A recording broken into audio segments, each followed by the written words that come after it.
안녕하세요. 진생과 함께하는 성경 스토리텔링. 오늘은 솔로몬을 보겠습니다. 여러분 솔로몬에 대해서 이미 잘 알고 계실 텐데요. 제가 오늘 솔로몬의 제목을 우리가 잘못 알고 있는 솔로몬에 대한 오해라고 이제 이렇게 했습니다. 뭐가 솔로몬에 대한 오해인지 오늘 이제 제 설명을 들어보시고 뭐가 오해일까 한번 생각해 보시기 바랍니다. 여러분 이제 거기 보시면 제가 다윗의 사진을 거기 이제 붙여놨잖아요. 누차 말씀드리는 거지만 귀로만 이렇게 들어도 머릿속에 잘 남겠지만 이렇게 그림하고 이렇게 PPT 화면하고 같이 여러분이 보시면 더 오래 기억에 남으시라고. 우리가 스토리텔링이잖아요. 한 인물에 대해서 이제 스토리텔링을 해 드리는 것이기 때문에 여러분들이 이왕이면 한 어떤 인물에 대해서 이렇게 봤을 때 그걸 오랫동안 기억에 남으라고 제가 이렇게 PPT를 준비하는 거니까 눈으로는 이 화면을 보시고요. 귀로는 제 얘기를 들으시면 되겠습니다. 거기 제가 이제 써 놨잖아요. "이불을 덮어도 따뜻하지 않다."는 표현은 이제 어떤 생리적인 나이가 다 되어서 죽을 날이 얼마 남지 않았다라고도 볼 수 있지만 이 시대가 얼마나 어두운지를 이제 보여주는 겁니다. 하나님이 약속하신 다윗과의 언약이 거의 이제 끊어질 위기가 있다는 것을 이제 암시하는 것이죠. 근데 이제 가끔 보면 솔로몬이요. 그 다윗과 인제 바세바가 간음해서 인제 바세바가 임신을 했잖아요. 그래서 태어난 아이로 알고 있는데 그 아이는 태어나서 얼마 되지 않아 죽었습니다. 그리고 나중에 다시 다윗과 바세바 사이에서 태어난 아이가 인제 솔로몬인데 솔로몬이라는 그 이름은 샬롬 우리 그러잖아요. 샬롬 그러죠? 그 평화라는. 그리고 또 다윗성 예루살렘 할 때 그 살렘 그거와 어근이 같은 겁니다. 샬롬은 이제 평화고 근데 하나님께서는 솔로몬에게 여디디아라는 이름을 또 붙여주셨어요. 그거는 여호와께 사랑을 입음이라는 뜻이죠. 다윗이 이제 죽음이 얼마 안 남았기 때문에 솔로몬에게 이제 유언을 하죠. 하나님께 순종하고 하나님 말씀 잘 듣고 율법을 잘 준수하고 하나님의 뜻에 어긋나는 그런 행동하지 말라고 이제 다윗이 솔로몬에게 유언을 하잖아요. 그리고 다윗이 정말 밧세바와의 간음 사건으로 인해서 큰 코 한번 다쳤잖아요. 그리고 굉장히 정말 다윗은 통해 자복하는 심정으로 하나님 앞에 회개하고 또 하고 또 하고 그랬기 때문에 인제 하나님이 다윗의 그 죄를 용서해 주셨지만 다윗은 그걸 알기 때문에 솔로몬에게 정말 하나님 말씀 잘 들으라고 그런 유언을 인제 남깁니다. 근데 제가 여러분 거기 인제 다윗의 아들들 도표해 놨잖아요. 맨 위에 인제 핑크색으로 돼 있는 게 다윗의 부인들이고 밑에 그 노란색으로 표현된 게 이제 다윗의 아들들입니다. 근데 인제 아시다시피 사울의 딸 미갈은 임신하지 못했잖아요. 다윗이 그 언약궤 들어오는 날 막 춤추고 이러면서 그거 막 빈정대고 비아냥거리고 이러는 그런 일 때문에 미갈은 죽는 날까지 임신하지 못한다고 했고 보면 이제 첫째가 암논이고요. 둘째는 길라, 셋째는 압살롬이에요. 아시는 대로 암논이 그 압살롬의 누이 동생 다말을 이제 강간함으로써 압살롬이 암논을 죽이는 일이 발생하잖아요. 그리고 길르압은요. 태어나서 얼마 못 살았는지 이 사람에 대한 얘기는 성경에 별로 없습니다. 그리고 압살롬 또한 아버지 다윗을 반역하고 자기가 스스로 왕이 되려고 하다가 압살롬마저 죽죠. 그러니까 암논 죽었죠. 압살롬 죽었죠. 그러면 서열 네 번째가 아도니아예요. 그러니까 아도니아가 어떻게 보면 자기가 서열상으로는 이제 자기가 아들이 되는 게 맞죠. 그럼 솔로몬은 몇 번째냐면 열 번째입니다. 열 번째 아들이에요. 그런데 아도니아가 인제 자기가 반역을 일으키고 이 사람들하고 도모를 하면서 자기가 왕이 되려고 그러잖아요. 그러다가 이 아도니아 편에 쓴 사람들이 아비아달 또 군대 장관 요압이 이 아도니아 편에 쓰고 이 솔로몬 편에는 그때 당시 선지자 나단 그다음에 다윗의 시위대장 부하냐 그다음에 제사장 사독 물론 인제 솔로몬의 엄마 밧세바까지 인제 가세를 했죠. 그래서 나단과 밧세바의 도움으로 솔로몬이 이제 왕이 돼요. 그래서 기온에서 기름 부음을 받고 다윗에 이어서 이제 솔로몬이 이스라엘의 첫째 왕이 사울, 두 번째가 다윗이니까 세 번째 솔로몬이 3대 왕이 되겠죠. 그래서 즉위식을 합니다. 그런데 다윗이 이제 솔로몬에게 아까 유언했잖아요. 왕권을 강화시키고 정적을 제거해라. 그래서 아도니아 편에 섰던 사람 요압, 아비아달 이런 사람들 다 정적 제거하라 그러는데 정말 솔로몬은 가차없이 아도니아, 요압, 아비아달 또 시므이까지 다 제거를 하는데요. 여기서 인제 아비아달은 제사장이잖아요. 그러니까 제사장이라서 죽이지는 않고 그 아비아달의 고향 아나돗으로 추방시키면서 이제 솔로몬이 모든 정적도 제거하고 왕권을 강화시키며 이제 솔로몬의 생활이 시작이 됩니다. 그래서 솔로몬이 첫 번째로 기본 산당에서 하나님께 1,000마리의 희생 제물을 드렸잖아요. 근데 이 이제 1,000번째 이것에 대해서 이제 학자들이 여러 의견이 있는데, 한 번에 1,000마리 양을 드린 건지, 아니면 그래도 뭐 이걸 1,000번 이렇게 하루 한 마리 1,000번은 아니에요, 분명히. 근데 한 번에 1,000마리 양을 드린 건지, 아니면 며칠에 걸려서 많은 양을 드린 건지, 아니면 이스라엘에서 이제 1,000이라는 숫자는요, 굉장히 많다라는 것을 뜻하거든요. 그래서 엄청나게 많은 양을 드렸다는 건지 정확히 알 수 없지만, 아무튼 많은 양을 드린 후 하나님이 이제 나타나시죠. 그래서 꿈에 하나님이 나타나셔서 하나님께서 솔로몬한테 물어보시잖아요. 내가 내게 무엇을 줄꼬, 이렇게 물어보세요. 그랬더니 솔로몬이 어떤 거를 구해요? 부와 뭐 명예와 지위와 뭐 장수 이런 걸 구하든가요? 그런 걸 구하지 않았고, 자기가 백성을 잘 재판해서 선악을 분별하게 지혜를 달라고 구하죠. 듣는 마음이 여러분 지혜입니다. 이 당시는 삼권분립이 되어 있지 않으니까 선과 악을 구별하는 지혜가 굉장히 필요했겠죠, 여러분. 그래서 하나님이 얼마나 이 솔로몬의 마음이 이뻤겠어요. 정말 다른 거 구하지 않고 백성들에게 잘 내가 선과 악을 구별할 수 있는 지혜를 달라고 하니까, 하나님이 솔로몬에게 지혜는 물론이고 부와 뭐 명예, 장수 이것까지만 다 주신다고 하는 거예요. 너무 좋았겠죠, 여러분. 그리고 나서 솔로몬의 막 지혜가 굉장히, 솔로몬에게 이제 지혜가 임하니까, 그다음 솔로몬 하나님한테 이 꿈을 받고 나서 솔로몬에 이어지는 첫 재판이 여러분 뭐예요? 여러분 잘 아시는 창기 둘이서 아이 하나를 놓고 서로 자기 아이라고 막 싸우는 장면 있잖아요. 근데 솔로몬이 어떻게 해요? 칼을 가져와라 그러잖아요. 칼로 아이를 나눠서 이제 나눠주겠다 이거예요. 누구도 이제 이 재판을 판결할 수 없었는데, 솔로몬이 이제 칼을 가져와서 아이를 반 나눠 쪼개서 서로 이 여자 둘한테 나눠주라고 하니까, 그때 진짜 엄마는 그러죠. 차라리 아이 죽이지 말고 저 가짜 엄마한테 주라고 하면서 이 명판결이, 재판이 이제 이어지는, 얼마나 솔로몬한테 이 지혜가 진짜 임했는지요. 이 지혜가 그때 당시 이웃 나라들에게 모든 이 솔로몬의 지혜의 명성이 아주 엄청났어요. 그래서 이제 그 뒤에 보면 제가 스바야 왕 이렇게 보여드렸잖아요. 여기 옆에 지도를 보시면 여러분, 거기 제가 동그라미 해놨잖아요. 사우디아라비아, 에티오피아 이렇게 돼 있죠. 지금의 그 사우디아라비아와 남부의 에티오피아에 걸쳐 있던 대제국 스바의 여왕이 이제 솔로몬의 명성을 듣고 많은 금은 보화를 가지고 솔로몬을 이제 찾아왔잖아요. 솔로몬의 명성이 그만큼 대단했다는 거예요, 지혜에. 그래서 막 이 스바 여왕도 솔로몬을 얼마나 극찬을 하는지 몰라요. 근데 솔로몬이 여러분 가지고 온 많은 그 보석과 향품은 전에도 없었고 후에도 없었대요. 완전 전무후무한 정도로 이 여왕이 굉장히 많은 금은 보화를 가져왔다는 겁니다. 솔로몬은 많은 재물로 풍족하게 살았지만 백성들 역시 이랬을까요? 백성들은 그렇게 살지 못했습니다.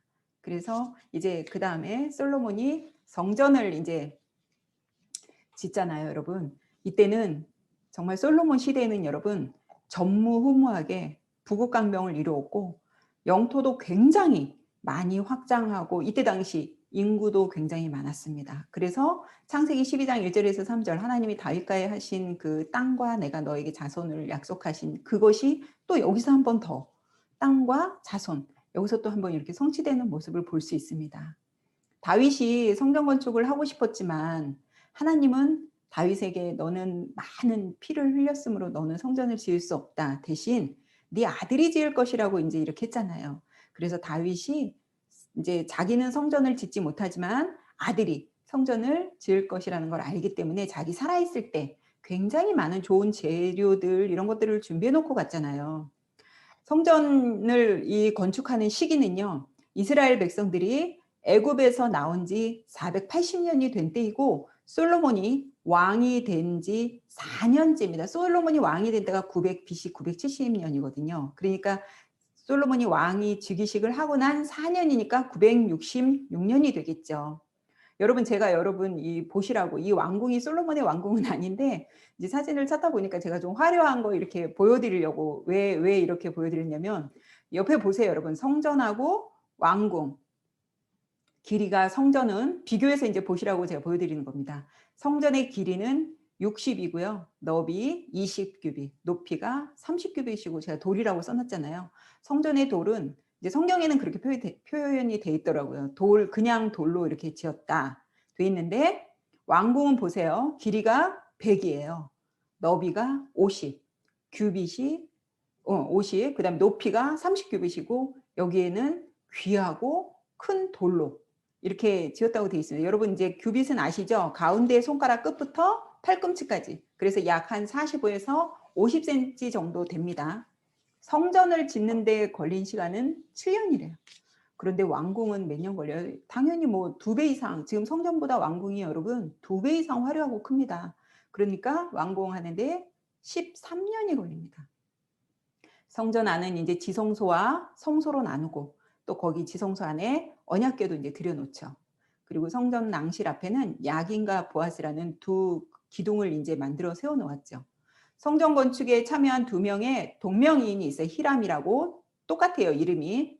근데 이 한 성전을 이제 다 짓고 얼마나 솔로몬이 고마웠을 거예요. 그러니까 이 히람에게요, 감사의 표시로 성읍 20개를 줍니다. 근데 그 히람이 별로 그 성읍을 마음에 들어하지 않았어요. 그래서 다시 이걸 솔로몬한테 돌려줬습니다.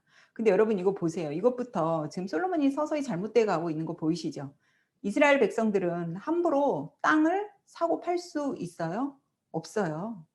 그런데 솔로몬이 두로왕 히람에게 땅을 자기 마음대로, 이 두로왕 히람은 이방 사람이에요. 근데 이 사람한테 자기 마음대로 땅을 선물로 주니 완전히 솔로몬 자기 마음대로 지금 하고 있다는 거잖아요.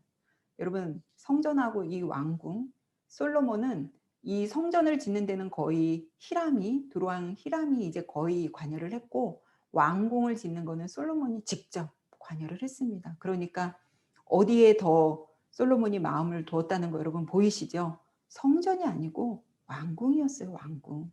그리고 왕궁 짓는 거에 대해 굉장히 솔로몬이 정성을 다 들였다는 거 여러분 보실 수 있어요. 성전은 뭐 하는 곳이에요? 기도하는 집이잖아요.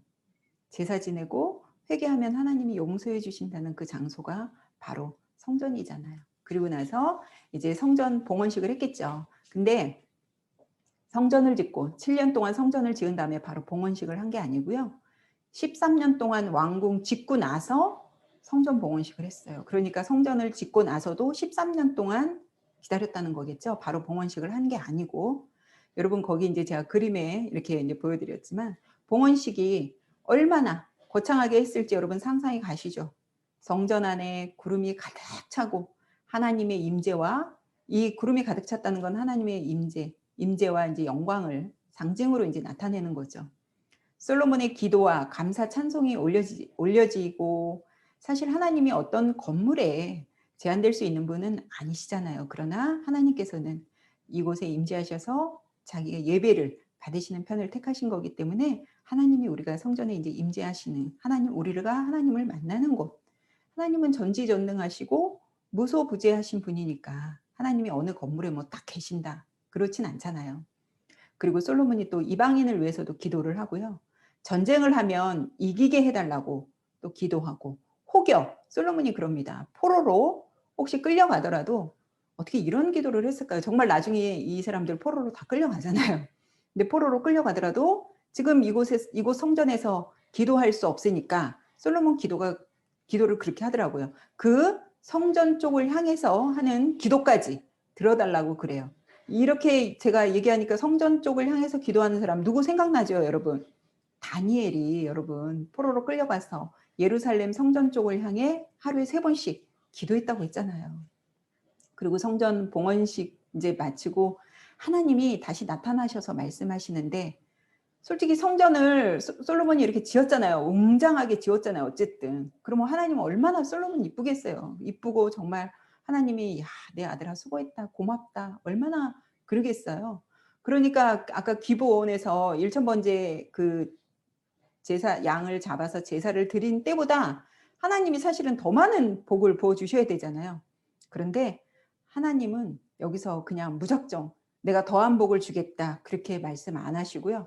하나님이 뭐라고 말씀을 하시냐면 다윗과의 약속대로 영원히, 그러니까 뭐라면 네가 만일 솔로몬 네가 만일 내 아버지 다윗이 행한 것처럼 내 길로 행하면 내 법도와 명령을 지키면 복을 주겠다고 그렇게 말씀을 하세요. 그러니까 무조건 성전을 지었다고 그래서 막 복 받는 그게 아니고 여러분, 하나님이 원하시는 거는 성전 짓는 걸 원하시는 거 아니고요.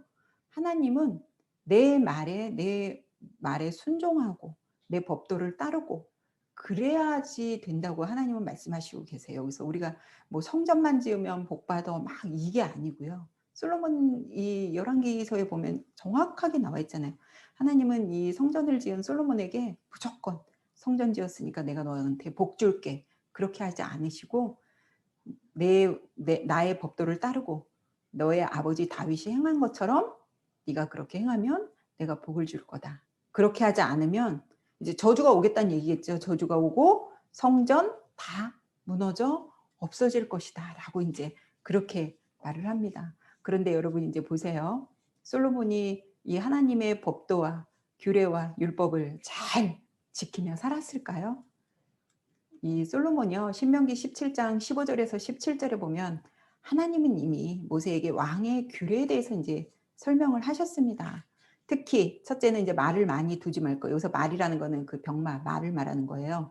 둘째, 아내를 많이 두지 말 거. 제가 옆에 이제 비교해서 써놨죠. 셋째, 은금을 많이 쌓지 말라고 했어요. 그리고 특히나 이 말을 많이 두지 말라고 하시면서 특히 이집트 가서 말 사오면 안 된다고 하셨는데 대부분 솔로몬은 이집트에 가서 이제 말을 사옵니다. 그리고 아내를 많이 두지 말라고 했잖아요. 하나님은 특별히 가나안 주변의 모압, 에돔, 뭐 암몬, 그다음에 바알의 뭐 원조격인 거기 시돈, 이런 사람들하고 절대 결혼해서도 섞여서도 안 된다고 분명히 말씀하셨는데 이런 이방 여인들하고 결혼하지 말라는데 특히 솔로몬은 무려 여자가 거기 제가 써놨죠. 후궁이 700명, 첩이 300명, 1000명에 되는 이 여인들과 아무렇지도 않게 그냥 솔로몬이 물론 정치적으로 이제 결혼을 한 거겠죠. 어떤 이웃 나라들과의 뭐 화친 이런 것 때문에 이제 했겠죠. 이런 사람들하고 결혼을 하는데 이방 여인들과의 결혼에서 뭐가 문제예요, 여러분? 이 여자들이 자기네들이 그 있는 나라에서 섬기는 신을 솔로몬하고 결혼하면서 들여왔겠어요, 안 들여왔겠어요? 들여왔겠죠. 그러니까 솔로몬이 그 여자들의 뭐 예를 들면 시돈의 아스타롯, 암몬의 밀곰, 몰렉이라고도 하고 모압의 그모스 이런 신을 다 들여와서 이 여자들한테 그 신들한테 경배할 수 있도록 산당도 지어주고 제사 지낼 수 있는 공간도 마련해주고 그래요. 나중엔요 솔로몬이 이 여자들하고 같이 그런 신들 앞에서 같이 제사 지내고 술 먹고 웃고 떠드는 그런 것까지 얼마나 많이 여러분 보여주는지 모릅니다. 그리고 세 번째로 은금을 많이 쌓지 말라 그랬잖아요. 근데 보세요. 여기 옆에 4번에 보면 왕의 그릇은 다 금이고 은은 그냥 돌같이 여겼대요. 이때 여러분 궁정에서 그 왕궁에서 소비하는 하루 음식물의 양이 얼마나 많은지 아세요? 그냥 막 흥청망청 돈을 썼다는 얘기예요. 하긴 후궁이 뭐 부인이 1000명이고 얼마나 많은 사람들이 그 왕궁 안에 있었겠어요. 고운 밀가루가 30고루, 굵은 밀가루가 또 60고루, 뭐 살찐 소가 이게 하루의 양이에요. 이게 하루에 이 먹어대는 왕궁에서 먹어대는 양이에요. 살찐 소가 10마리. 뭐 초장에서 먹인 소가 220마리, 양이 100마리, 그 외에도 엄청난 양의 많은 음식들이 소비되고 있는 걸 봅니다. 그러면 여러분, 왕이 이렇게 성전을 7년 동안 짓고 왕궁을 13년 동안 화려하게 짓고 있을 때 백성들의 삶은 어땠을까요? 편했을까요? 강제 노역에 시달리고 막중한 세금을 내려니까 얼마나 허리가 여러분 휘었을 거예요. 그런 백성들에게는 안중에도 없는 거죠. 백성들은 안중에도 없어요. 근데 여러분 제가 밑에 금 666달란트라고 써놨잖아요. 솔로몬이 걷어들이는 세금이요. 공교롭게도 금 666달란트입니다. 성경에서 666은 안 좋은 숫자인 거 여러분 아시죠? 이제 우리가 요한계시록에서 보겠지만 666이라는 거는 사탄의 숫자잖아요. 그런데 왜 열왕기서 저자는 하필이면 솔로몬이 걷어들인 세금이 666이라고 했을까요? 무엇을 보여주려고 하시는 건지 아시겠죠? 이미 솔로몬은 하나님을 배교하기 시작했고 서서히 이제 버림받는 징조가 보여지는 거예요, 여러분. 뭐 667이라고 667도 되고 665도 되는데 열왕기서 저자는 666 달란트라고 정확하게 표현을 합니다. 아버지 다윗도 밧세바와의 사건 이전까지는 얼마나 하나님의 말씀에 순종하고 잘했어요. 그러다 정말 그 밧세바의 일이 벌어지면서 그 다윗의 집안의 재앙이 끊어지지 않았던 것처럼 솔로몬 역시 1,000번제 기브온에서 1,000번제 드리고 하나님한테 지혜를 잘 받고 막 이웃에 있는 뭐 아까 스바 여왕도 마찬가지고 열방에 있는 사람들이 솔로몬의 그 명철한 지혜를 보려고 막 사람들이 금은보화를 가지고 모여들고 너무나 많은 걸 가진 사람이잖아요. 솔로몬은 정말 남부러울 거 없고 부러울 게 없고 모든 걸 다 가졌는데 이렇게 솔로몬은 망가지고 맙니다. 그런데 이렇게 망가지는 솔로몬에게 하나님이 더 이상 안 나타나신 게 아니에요. 그때 왜 사울은 한번 하나님한테 실수한 일로 하나님이 바로 하나님을 왕으로 세운 걸 후회했다 그러고 사울을 버렸잖아요. 근데 솔로몬은 그러지 않았어요. 하나님이 계속 솔로몬에게 나타나서 경고를 주셨어요. 그런데도 솔로몬은 듣지 않은 거죠. 결국 솔로몬이 이제 서서히 망해가는 겁니다, 여러분. 근데 여러분 또 솔로몬이 책을 한 세 가지 썼잖아요. 여러분 다 아시는 첫째 잠언, 둘째 전도서, 셋째 아가서 이렇게 세 편의 솔로몬이 이제 책을 썼는데요. 솔로몬이 얼마나 지혜가 출중한지 잠언을요 무려 3,000개를 말했다고 해요. 근데 이제 우리 성경에 있는 잠언서에는 솔로몬의 잠언이 한 800개에서 900개 정도가 이제 실렸다고 하죠. 그리고 1,005개 정도의 노래를 했고 또 솔로몬은 뭐 이런 시 쓰고 이런 것만 박식했던 게 아니라요. 동물이면 동물, 식물이면 식물 뭐 이런 것들한테도 엄청 박식한 그 지식을 가지고 있었다고 합니다. 그래서 성경에 실린 잠언은 대부분 다 솔로몬의 잠언인데 이제 뒤에 30장, 31장 이것을 제외하고 대부분은 다 솔로몬의 잠언이라고 합니다. 잠언서 초반에 여러분 유명한 말씀 나오잖아요. 하나님을 경외하는 것이 지혜와 지식의 근본이라고 이렇게 말을 했습니다. 그리고 이제 여러분 전도서는 솔로몬 말년에 자신의 인생을 돌아보며 이제 쓴 글이잖아요. 아무리 솔로몬이 부귀영화를 누리고 지혜가 출중했지만 결국 여러분 솔로몬의 입에서 나온 말이 뭔가요? 헛되다잖아요. 모든 것은 다 헛되다, 헛되다 이제 그렇게 나오고 아가서는 아시는 대로 아가서 안에는 여러분 하나님이라는 말이 한 번도 나오지 않잖아요. 남녀간의 사랑을 또 노래한 이 솔로몬의 세 편의 잠언, 전도, 아가서입니다. 그래서 솔로몬은 아까 말씀드린 것처럼 BC 970년에 왕위에 올라서 930년까지 40년간 통치하고 이제 솔로몬은 죽습니다. 그래서 솔로몬이 하나님을 배교하고 특히 이제 배교한 이유는 많은 아내들이 들여온 이방 신에게 숭배함으로써 솔로몬 이제 하나님한테 어떻게 보면 버림받은 거죠.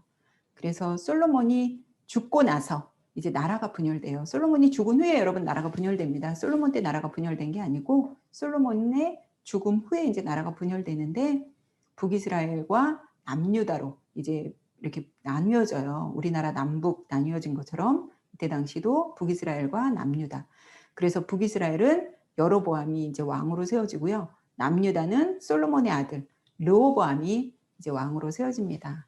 솔로몬이 하나님을 떠났으므로 하나님도 이제 솔로몬을 버리신 거죠. 그 솔로몬 말년에 너무 비참했어요. 사방에서 솔로몬을 이제 대적하고 그러다 보니까 솔로몬이 이 말년에는 굉장히 고통스럽게 힘들었다고 합니다. 우리가 이제 뭐 사울도 보고 다윗도 보고 솔로몬을 보면서 이스라엘 왕들을 통해 우리가 볼 수 있는 것이 권불심년이란 말 아시죠? 여러분 권불심년 아닐까 싶어요. 모든 것은 영원하지 않잖아요. 물론 하나님 곁에 서 있고 하나님 말씀에 순종하면 영원할 수 있지만 인간의 생각으로 인간의 마음으로 우리가 그냥 살아가는 그런 거는 영원하지 않죠. 목동 출신에서 다윗은 사실 그렇잖아요, 여러분. 목동 출신에서 최고의 왕위에 오른 다윗이나 또 모든 지혜와 부를 가진 솔로몬도 하나님을 떠나고 하나님의 뜻이 아닌 내 뜻대로 살았을 때 그 결과가 어떠한지를 여실히 보여주며 솔로몬이 고백한 허무임을 그 결과가 어떠한지를 인제 우리가 이걸 보면서요.